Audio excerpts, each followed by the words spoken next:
Hello everyone. Like all ships and bottles, this model ship was prepared outside of the bottle with a plan for reassembling it inside the bottle. With this video, I'd like to share with you the tools I used for setting up the ship inside the bottle.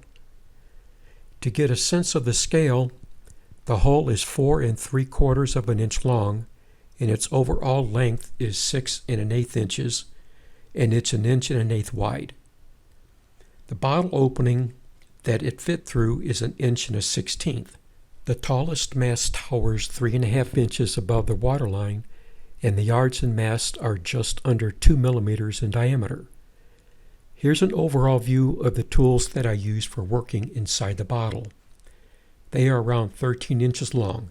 Here are the business ends gathered together for scale.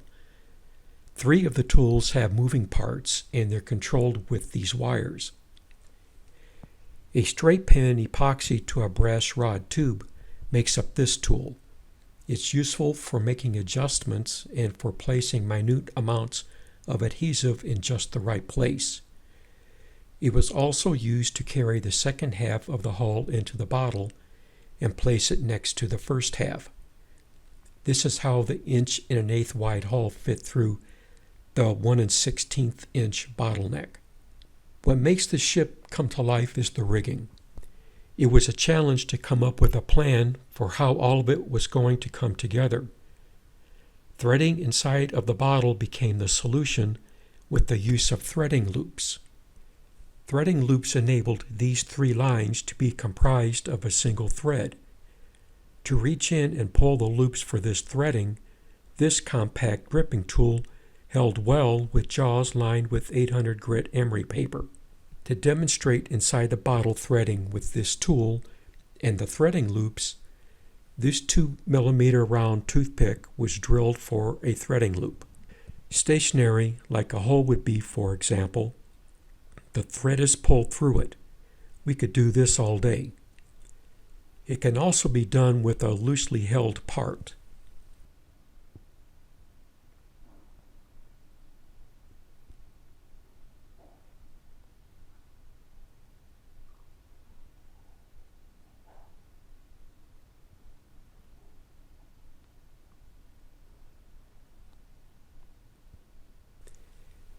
Here are threading loops in position in the hull and masts.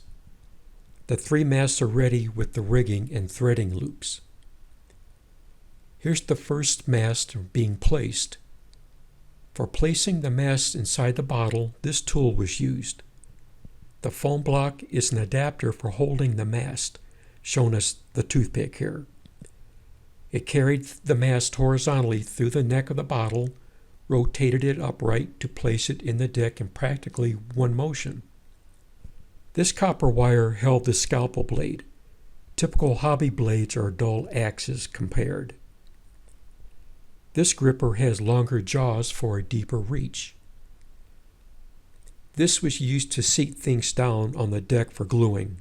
It's interlocked with square brass tubing. This was used to brush dust off the deck. These are simple tools that perform as extensions to work inside the bottle.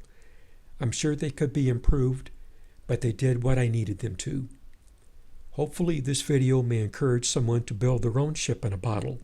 Thanks for stopping by.